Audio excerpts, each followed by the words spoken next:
A paz do Senhor, meus amados irmãos, sou o pastor Marcos André, esse é o nosso canal Clube da Teologia, nosso canal de estudos da Palavra de Deus. E vamos aí agora a mais um vídeo da Escola Bíblica Dominical, o vídeo de apoio à nossa pré-aula para a Escola Bíblica Dominical. E aqui, esse vídeo para a lição de número 3 da revista da Betel. Amém? Revista de adultos da Betel. Não gravei a lição de número 2, peço aos irmãos que me perdoem. Então vamos gravar aqui a de número 3, né? Os irmãos entendem que a luta é muito corrido, né? Então é meio difícil às vezes. Vamos lá então aí para essa lição, tá? E o tema da lição é a ação do Espírito Santo antes do Pentecostes. Amém? Vamos ver a importância disso daqui. Vamos ver como que era antes, comparando como é hoje, tá bom? Alguns comentários aqui, pontuar algumas coisas para a gente entender, tá? Como que é a atuação do Espírito Santo e como a gente vai fazer isso? Olhando lá para trás, como ele começou a agir na terra, lá no Antigo Testamento. Amém? Vamos então à nossa lição. O link vai estar aí na descrição do vídeo para você acompanhar essa lição no nosso blog, no Clube da Teologia, tá? O blog tem o mesmo nome do canal, tá? E também para você quiser adquirir o nosso subsídio, tá? Lá pelo Clube da Teologia tem como fazer a aquisição desse material importante. Vamos então aí na introdução, meus irmãos. Na introdução eu quero fazer um destaque aqui para essa parte que diz assim, ó: o Espírito Santo antes do evento no dia de Pentecostes já estava presente na criação, na capacitação dos juízes, reis e profetas, bem como preparando a chegada de Jesus Cristo ao mundo. Tá? Então a gente vai ver como que era essa atuação, aqui na lição vai falar disso, né? Como que era a atuação do Espírito Santo no Antigo Testamento. A gente entende, de início aqui, convém compreender o seguinte: como ele tinha uma atuação menos ampla no Antigo Testamento, o Espírito Santo era dado em porções, né, para ações específicas no Antigo Testamento. Por conta disso, muitas pessoas acabaram acreditando que o Espírito Santo não é uma pessoa, é somente uma força, né? Existem religiões até hoje que acreditam que ele é a força ativa de Deus, né? Mas aí a gente, por conta disso, como atuava no Antigo Testamento. A ideia, essa aula aqui pode ajudar a corrigir isso. Como? Passando o que o Espírito Santo é. Ele é uma pessoa com sentimentos, com vontade.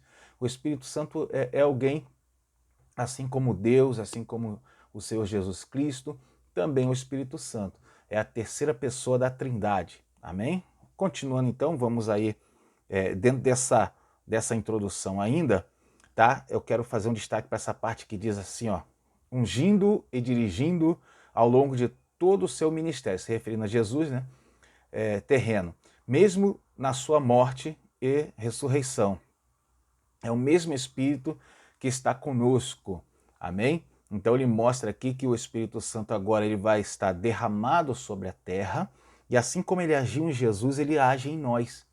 A gente vê uma ação diferente na vida de Jesus. Jesus sendo guiado pelo Espírito Santo. Assim também ele vai agir em nós hoje, tá bom? Na igreja do Senhor Jesus, tá? Irmãos, quando a gente olha para a atuação do Espírito Santo no Antigo Testamento, a gente vê as formas dele agir, tá? A gente não vê necessariamente quem ele é, vê as formas dele agir. E observando a forma dele agir lá no Antigo Testamento, a gente vai entender como ele age hoje, tá bom? Porque nós não podemos, uma coisa que eu quero deixar bem claro nessa lição é que você não podemos colocar regra na ação do Espírito Santo. Eu já vi muita gente colocar regras, por exemplo, a pessoa vê alguém sendo usado em dom de profecia e dom de línguas, né, sendo usado pelo Espírito, e aí a pessoa achar que aquela pessoa está salva. E aí depois de um tempo descobre que não está salva, né? E aí alguém fica assim com a cabeça, fica desnorteado, né? Fica confuso. Por quê? Porque acreditou que a pessoa estava salva, mas não entende que o Espírito Santo usa quem ele quer. Você não pode botar uma regra, não, ele só usa os salvos. Não, ele usa quem ele quiser. A gente vê isso lá no Antigo Testamento. Como que eu sei disso? Como é que a gente sabe disso? Ele usou Sansão? Você não viu como ele usava Sansão? E Sansão estava em pecado, não é verdade? Sansão não tinha nenhum compromisso com as coisas de Deus. É só ler o texto, não é verdade? A gente vai ver Deus usar a jumenta, a gente vai ver Deus fazer cada coisa no Antigo Testamento e necessariamente pessoas não eram salvas, né? Como Saul profetizando lá na escola de profetas. Então a gente vai ver todas essas coisas acontecerem sem, no entanto, eles estarem salvos. Então eu e você não podemos colocar regras na ação do Espírito Santo. Continuando então, vamos entrar então nesse tópico aí, quer dizer, no primeiro tópico da lição, mas eu quero já de imediato te convidar a deixar o seu like aí no nosso vídeo, tá bom? Para ajudar aí a promover nessa plataforma, faz um comentário, conversa conosco aí, deixa aí uma mensagem, né? Coloca o seu ponto de vista, estão sempre ouvidos. Responderei imediatamente ao ler o teu comentário. E quem quiser adquirir o meu livro, O Maior Milagre de Jesus, está na internet, tá também o link aí na descrição, tá? Não tem nenhum aqui na minha mesa aqui de trabalho para te mostrar agora. Mas vamos lá então a essa lição. Primeiro tópico, o Espírito Santo na criação, tá? Então vamos ver ele atuando lá. Subtópico 1.1, a ação do Espírito Santo na criação. Quero fazer um destaque para essa parte que diz assim, ó: por seu incomensurável domínio sobre todas as coisas, Deus fez o mundo passar a existir. Entretanto, não podemos perder de vista que, quando Deus trouxe à Terra a existência, ela não estava pronta para ser habitada. Aqui é interessante notar o seguinte: ele está falando que ela não estava pronta para ser habitada porque o comentarista está afirmando que o que está em Gênesis, né? Que a terra era sem forma e vazia. Bom, aqui eu quero deixar um acréscimo para os irmãos que há dois momentos distintos na criação. Um momento em que a terra está sem forma e vazia. O Senhor cria a terra, né? Cria tudo que existe e ali ela está sem forma e vazia. Depois, num outro momento, começa a criação, né? Ali das coisas, pelo haja de Deus. Então a gente vai ver que há dois momentos específicos, tá bom? E o Espírito Santo atuando nos dois momentos, tá? Ele se movendo sobre a face das águas, depois ele, na própria criação do homem, o Senhor falando, né? Façamos o homem, então ali expressando claramente a atuação do Espírito Santo. Continuando então, vamos ver aqui no 1.2, o primeiro, esse subtópico diz assim, o título: o Espírito se movia sobre a face das águas. E aqui, ó, eu quero fazer um destaque para essa parte que diz assim: o primeiro capítulo de Gênesis apresenta que a terra era sem forma e vazia, nos fazendo entender que a criação ainda estava inacabada e desordenada. Você pode observar aqui que o comentarista está considerando uma só criação. Obviamente, nada de errado nisso daqui. Eu falo dois momentos distintos da criação e há uma teoria, né? Aqui é um acréscimo que eu quero deixar para os irmãos. Você que é professor da escola dominical, de repente acha interessante falar isso aqui. Há uma teoria que afirma que houveram duas criações, ou seja, uma primeira criação, aonde tem o verbo hebraico bara, ele afirma que Deus fez tudo do nada, que tudo passou a existir do nada. Então essa primeira criação, expressada em Gênesis 1, verso 1 e 2, e nela fala que o Espírito de Deus pairava sobre a face das águas. Bom, eles afirmam que há essa primeira criação e depois, né, ou seja, depois dessa primeira criação, houve um evento, um cataclisma, um evento de grande proporção que destruiu toda a vida na Terra. E aí vai começar a segunda criação, aonde Deus vai começar com o haja ali e vai começar a fazer existir todas as coisas a partir dos elementos que sobrou da primeira criação, que é terra, fogo, ar, água, e aí tem gente que pega isso aí para vários tipos de crenças, né? Faz um secretismo aí com essas afirmações. Mas isso é uma teoria. E que esse evento, né, de grandes proporções teria sido um meteoro que atingiu a Terra, e esse meteoro teria sido Lúcifer quando foi lançado do céu, e assim destruiu toda a vida na Terra, tá? Mas isso é só uma teoria, não tem como comprovar nada disso, tá? Tá só no campo da teoria, a Bíblia não afirma claramente nada disso, tá? Então, é só para os irmãos terem um acréscimo aí. Quando você passa isso para os alunos, é bom passar de maneira que é uma teoria, né? Porque senão você pode acabar fazendo afirmações e os alunos pegar aquilo como um ensinamento, né? É bom tomar esse devido cuidado.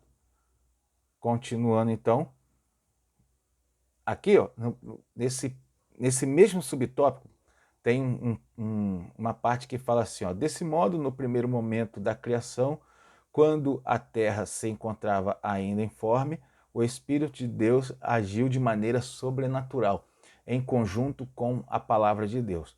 Tá? Então aqui é o seguinte,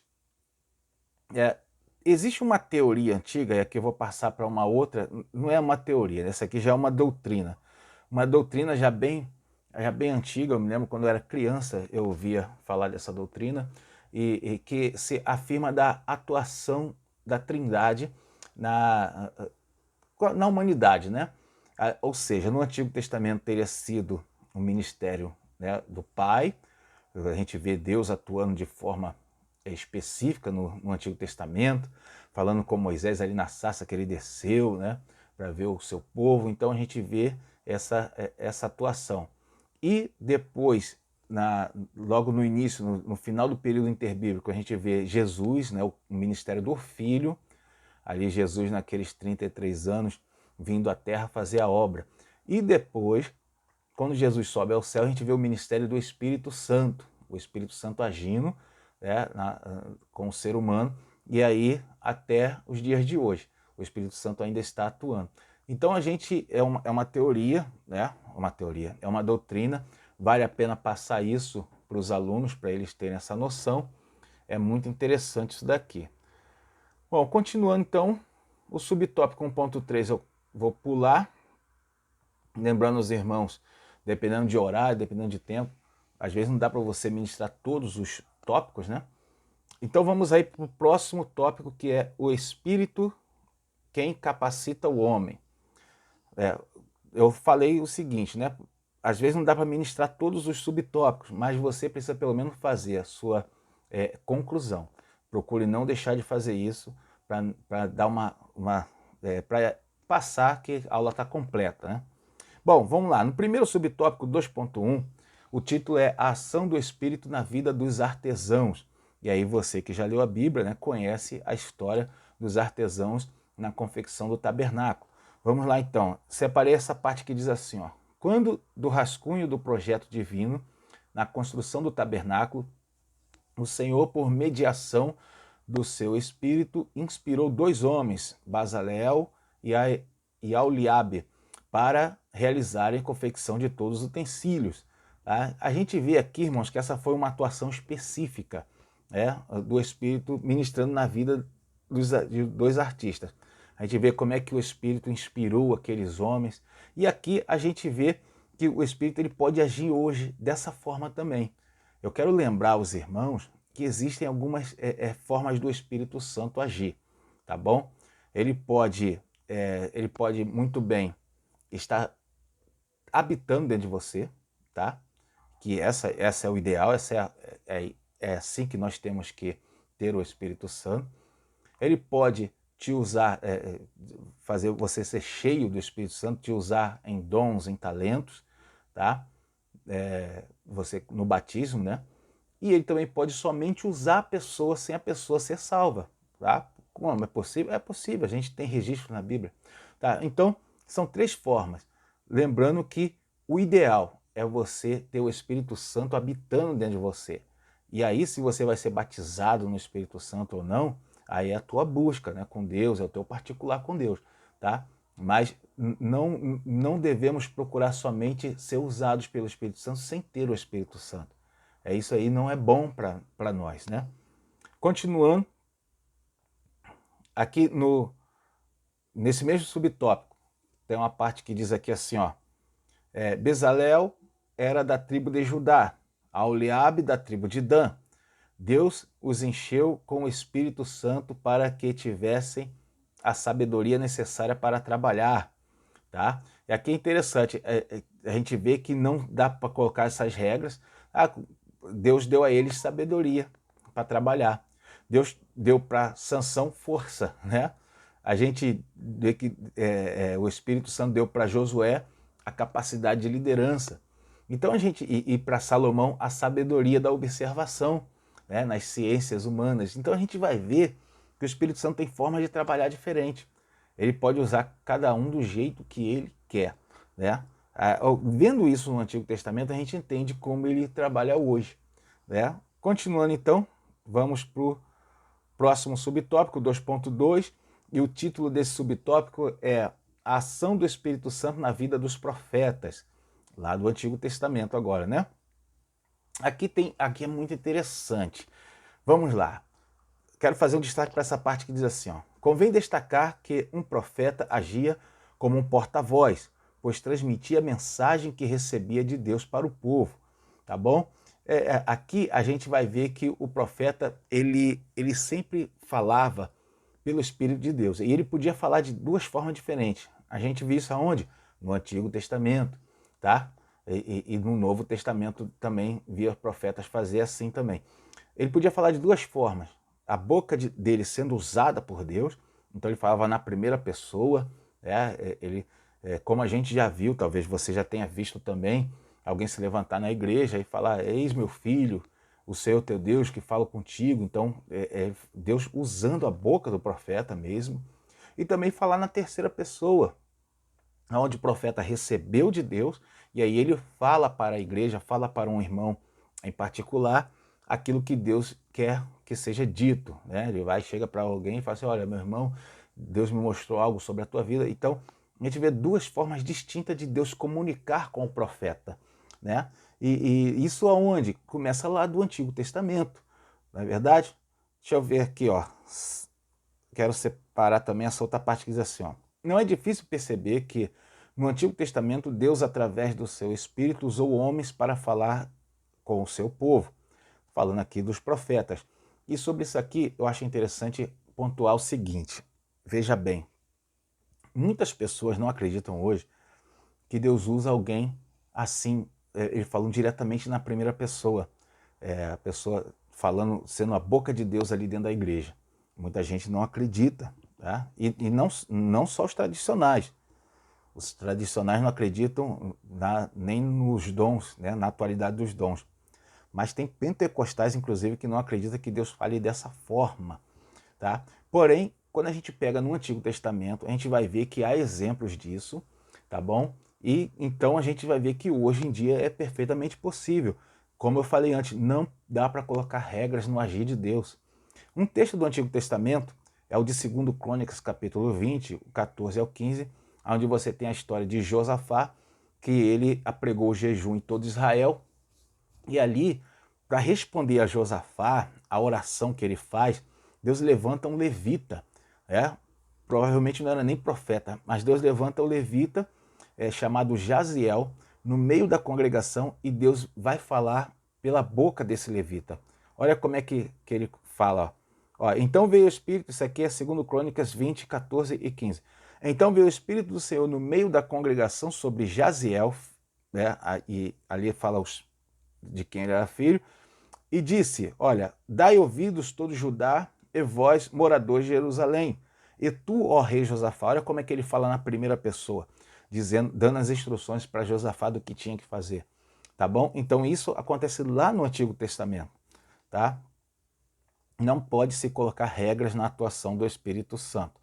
No 2.3, o título é A Ação do Espírito na Vida dos Reis de Israel, tá bom? Aqui eu quero fazer um destaque para essa parte que diz assim, ó. A Bíblia constrói uma abordagem motivadora sobre a atuação do Espírito na vida dos dois primeiros reis de Israel. Quais são esses dois primeiros reis? Saul e Davi. Então, a abordagem motivadora que o comentarista está falando é como que o Espírito trabalhou ali. Aquilo dá uma motivação, não é verdade? Você vê como que ele se apoderou de Saul, né? Você vê como que o Espírito ele vai falar com Davi. Davi vai ser chamado homem segundo o coração de Deus, pela intimidade que ele tinha com o Espírito Santo. Então você vai ver essa abordagem motivadora.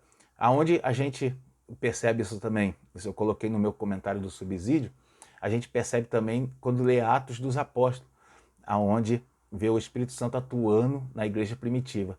E essa abordagem motivadora, ela nos enche de esperança. Por quê? Eu lembro quando criança que eu lia Atos dos Apóstolos, e eu li várias vezes, eu lia esperando, imaginando de ver aquilo acontecer na igreja, tá? Então isso aqui é muito bom, você ler o texto e deixar o texto te motivar, né? Continuando então, aqui nesse subtópico mesmo, tem uma parte que ele fala assim, ó, outro rei na história que teve a companhia do Espírito Santo foi Davi, que diferentemente de Saul, soube valorizar esta unção, a ponto de pedir a Deus que não o lançasse fora da sua presença e não retirasse dele o Espírito Santo. Olha que interessante, né? A gente vê essa atitude de Davi e aqui tem que observar o seguinte, ele estava em pecado quando ele estava, né, sofrendo as consequências do pecado, quando escreve o Salmo 51, tá bom? E ali ele sente, ele tinha percebido que estava sem a unção do Espírito Santo. Que unção? Aquela unção que ele recebeu, né, quando foi Samuel à casa de Jessé, do seu pai, ele derramou sobre ele a unção. Então ele estava sem essa unção. E ele percebe isso, como você, como qualquer crente, pode perceber quando ele abandona Deus.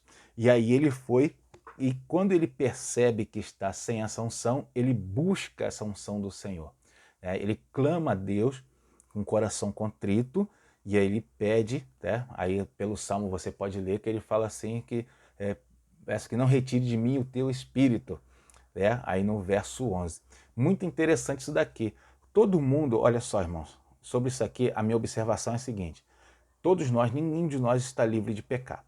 Todos, você que me ouve, do pastor presidente ao pastor, ao irmão mais novo na igreja, ninguém está livre de pecar. Mas cada um, ao sentir que o seu pecado que o está afastando de Deus, tá? Que já saiu daquela área do pecado por acidente, já é um pecado que já está consolidando no coração, deve, ao perceber isso, deve buscar de novo essa unção espiritual, tá bom? Isso é ser segundo o coração de Deus. Continuando aí, vamos para o tópico 3, e o título desse tópico é O Espírito Santo nos Evangelhos. Bom, aqui, né, antes do derramar do Espírito Santo, temos os 4 evangelhos que faz o registro da atuação do Espírito Santo na vida de Jesus. Vamos aí, primeiro, 3.1, o tema é Israel antes da efusão do Espírito. Esse subtópico dá um contexto de como estava a nação, e eu faço os meus acréscimos aqui e deixa ele bem interessante. Você que é professor, procura passar essa abordagem aqui, né? Eu quero fazer um destaque para essa parte que diz assim, ó, é triste observar que Jesus, se deparou com a resistência dos líderes religiosos, que faziam de Jerusalém um ambiente marcado por desordens. Tá? Aqui é o seguinte, meus irmãos, os líderes religiosos daquela época, eles eram apoiados por Roma. Tá? Não sei se os irmãos sabem, mas Roma, quando ela dominava as províncias, né, as províncias que ela dominava, ela permitia o funcionamento da religião. A única coisa que Roma queria era a submissão das províncias. Ela colocava os seus governadores lá, na época Pilatos era o governador da província da Judéia, e ali esses governadores arrecadavam impostos para Roma, tá bom? E permitiam e regulavam, né? Eles policiavam, por assim dizer, a religião. Eles colocavam reis, como tinha o rei Herodes, era um rei colocado por Roma, e também nomeavam ali os líderes religiosos.